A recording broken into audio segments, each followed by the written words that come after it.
Hello everyone and welcome to my new video. In today's video I want to talk about the Canon Powershot G2, my very first digital camera, and it is actually exactly this one that you see here that was in the basement all the time. I got curious about this camera again after I did my video on my journey in photography, where I was talking about where it all started and then the whole journey and all the camera systems I used up until today, which led me to the photography that I am doing today. I somehow got very interested in this system again after I saw those old photos that I took back in the days, and I got curious to see what I would make out of this camera with its, let's say, limitations from back in the days today with all my experience. And what I want to do on top of that, or what was curious for me, was to see how I used to do editing back in the days, which I did with Picasa. Maybe some of you still know Picasa or actually have used Picasa in the past, because that was a tool that I used to use to edit this photo. For those who don't know, the first version of Lightroom, or beta, came out in the year 2006. By then I was already shooting my Nikon D70S, and I used basically a DSLR already and not this camera anymore. So I really wanted to recreate the shooting experience with the Powershot G2 and the editing of the photos like I used to do back in the days. Of course now with the experience that I have today, but I think what I want to try is I want to show you some of the photos that I took, and I want to edit 3 of them in today's video. And I will do a little bit of fun editing as well, in the sense of like emulating how I used to edit, or maybe let's say maybe it forces me to do certain edits that I wouldn't do today with more modern tools. And we will see how editing was back in the day. But what I will also do is, once I'm done with the edits and I'll show you the final edit on the screen, I will put a Capture One edit, so basically with my now new main tool of photo editing, next to it, so that you see what I would do with the file in a more modern editing software, and also of course to see how much can I get out of a raw file that I was shooting with the Powershot G2. So what I did is I took the camera out for a photo walk, took the photos already. I didn't have my camera with me, so I could record that photo walk. So you'll only see the photos that I will edit, and then I'll handpick a couple and show you more of the photos I took already and edited at the end of the video. So we will also talk about the limitations that I discovered for myself shooting the cameras, and yeah, talk a little bit more later about my experience in general after that photo walk. But without further ado, let's jump into the editing. And before we jump in there, because I know we have some very technically savvy people here in the audience that also in the past have already pointed out things or asked me questions about this laptop. Yes, this is a System 76 laptop running Linux, so obviously I cannot run Picasa here natively. So what I had to do is I had to create a virtual instance of Windows 7. Windows 7 is the oldest Windows operating system I still own and I could use to mimic basically this old classic feeling, and then I installed Picasa inside the virtual machine. So that's how I will be running Picasa here on this Linux machine for today's video. But let's put all this technical stuff aside and jump right into Picasa. We are in Picasa now, and what you see here is basically what I shot on that photo walk. And what I did prior to the video is do a selection of a couple of favorites to limit the shots. And what I will do today, as I said earlier, is I will edit 3 photos here with you so that you can see and get a feeling of how editing was back in the days. And the first photo that I want to edit is this one here. So now we are in the editing mode of Picasa, and what you see is that the photo is quite dark and it needs a couple of corrections to make it look better. So what you have here in Picasa is the usual tools on the left, which is cropping and straightening, red eye removal, and something very funny, by the way, which is called I Feel Lucky. Let me press this one.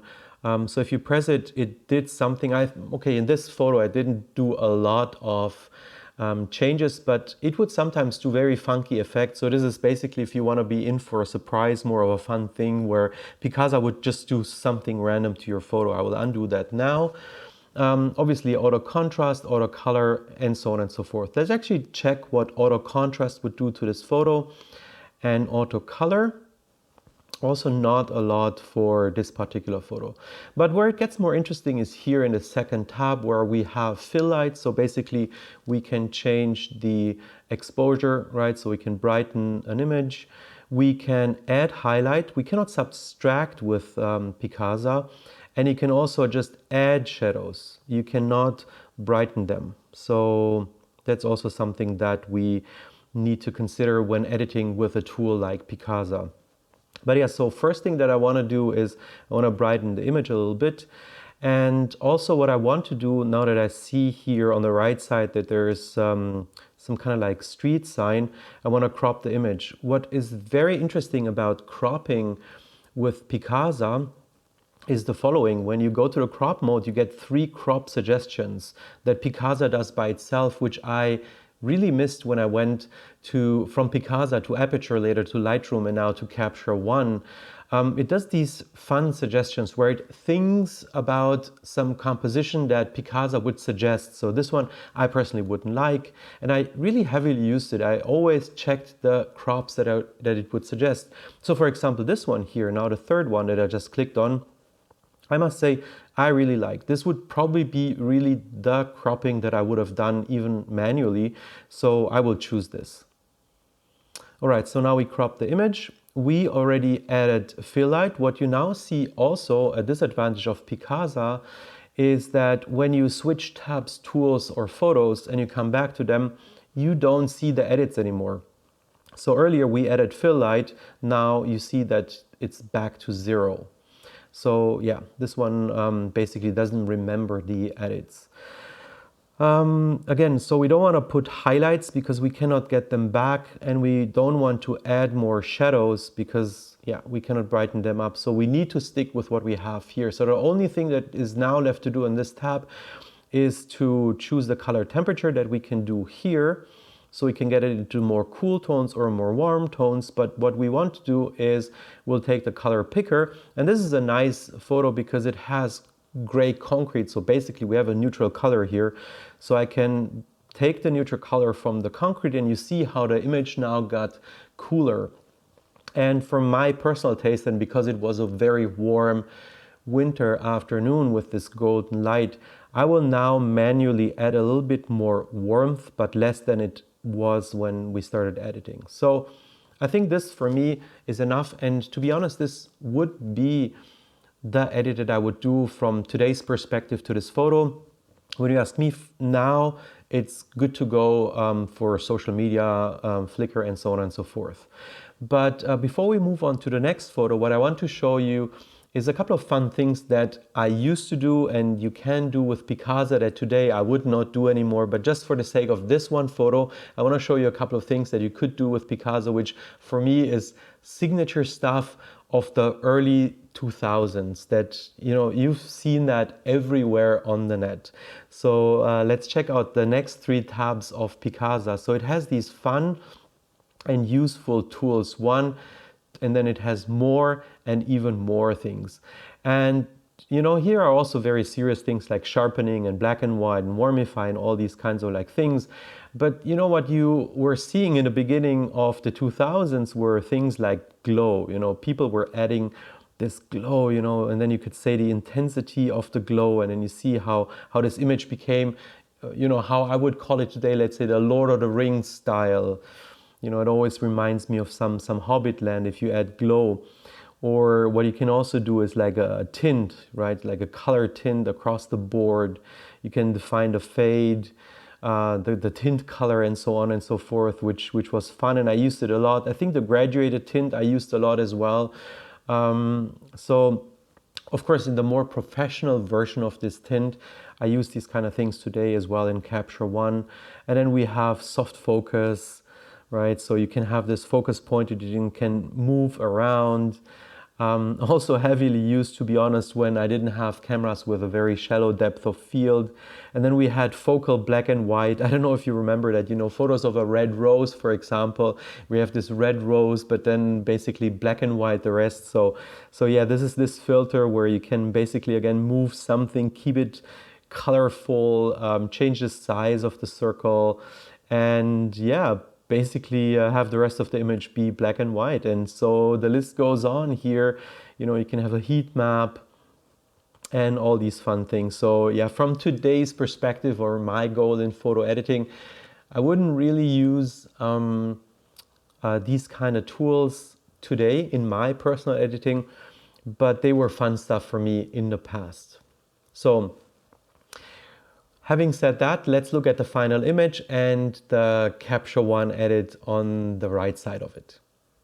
As you can see, there are some differences between my Capture One edit and the Picasa edit. Again, for me personally, there are way more options to optimize a photo to my personal liking with Capture One, but yeah, I leave it up to you to decide which one you like better. Let's jump into the next photo.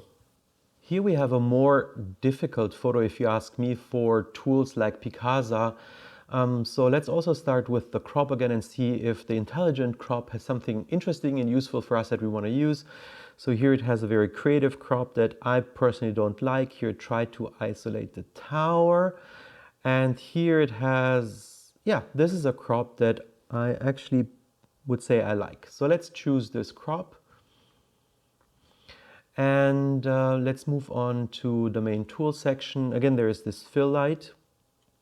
With this fill light, as you can see, we can bring up the shadows in the back, or sorry, at the bottom of the screen, which I will do now. But here the first limitation comes into play, right? So we can now only add highlights. We cannot subtract highlights. So basically the top part of the image is now way too bright. And at the bottom with this shadow ruler here, there's nothing I can do. I can only more or less, let's say, darken the image even further, which I don't like either. So in this particular case, there's nothing more we can do here with these tools other than maybe play with the color temperature a little bit. But I think from my perspective, I'll just leave it where it is. I just want to adjust the crop a little bit. Still decided that I don't like it. I think that sign at the bottom disturbs me a little bit. I'm happy with having a little bit of that house in the frame, but not the sign. But again, this is just like a rough edit. So yeah, these are now the first limitations where I must say there's not a lot more you can get out of the photo with Picasa.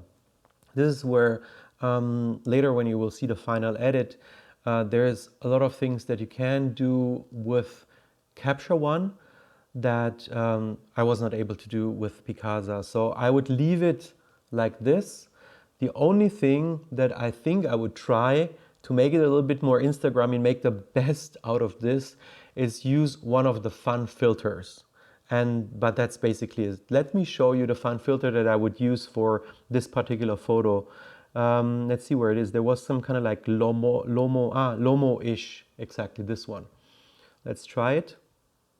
All right, yeah. So this would be the fun edit or the fun version of an edit that I would do for this photo to at least make it a little bit, you know, or save what I could save and make something creative out of this photo. But with this, yeah, I would say this is it for this photo. As you've seen, we now hit our first limitation with Picasa, and there's nothing you can really do with this tool to make the image better than you've just seen, other than making this fun version that has this Lomo-ish style according to Picasa. But yeah, so this is the limitation. Again, things that I didn't know when I used Picasa, and I edited them to the best of my knowledge. So let's go now to the third and final photo that I want to edit together with you in this video. In this third and final photo, I also will start with the crop. So here, let's see what kind of crops does it have. Here it has actually a very cool crop. I like it. It has this crop where, no, it cuts basically the head of this lady, and we have this person on the bike on the left, which I also don't like. And it has this crop, a bigger one. So let's see what we can do with this suggested crop. I don't want to have the lady here at the bottom or the head sticking out. So I would probably go for for this crop here for this particular image, maybe a little bit more sky. I know it's kind of like almost 50-50, but I like it in this particular case. So here we have it. And I must say, I'm really surprised how good the photos are, by the way, especially when I looked at them in Capture One. So let's now go back to our main editing screen, add a little bit of fill light. Nothing we can or should do with the highlights and the shadows. I also think the auto white balance has done a fantastic job with this photo. I'm just going to try a little bit of a cooler image. No, it doesn't really help. I think the auto white balance did a very good job. There's nothing I would do in this more fancy filter tab here. I'm just not 100% happy with this edit. I'm just seeing if there's anything I can do. Maybe I can go here and see how auto contrast looks like. No, that didn't really help. I think I will leave it like this. There's nothing more I would do to this photo. So let's take a look at the version from Picasa versus the one from Capture One. This is it for the editing part in this video. For me, it was a lot of fun, a lot of flashbacks. Let me know in the comment section below how you felt when you saw Picasa. For those who never saw Picasa or never used such a limiting tool or a limited tool like Picasa in today's world, and obviously also those who have used Picasa in the past, what do you think when you see it now again, and the edits that you used to do when you used to use Picasa?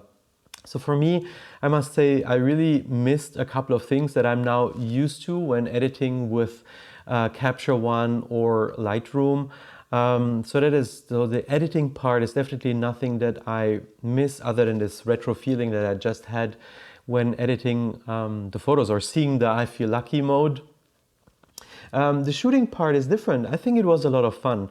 The main limitation, I think, of this camera and many cameras of those days is the autofocus. So this autofocus is so slow and there's kind of like no manual focus, nothing you can do to speed up things.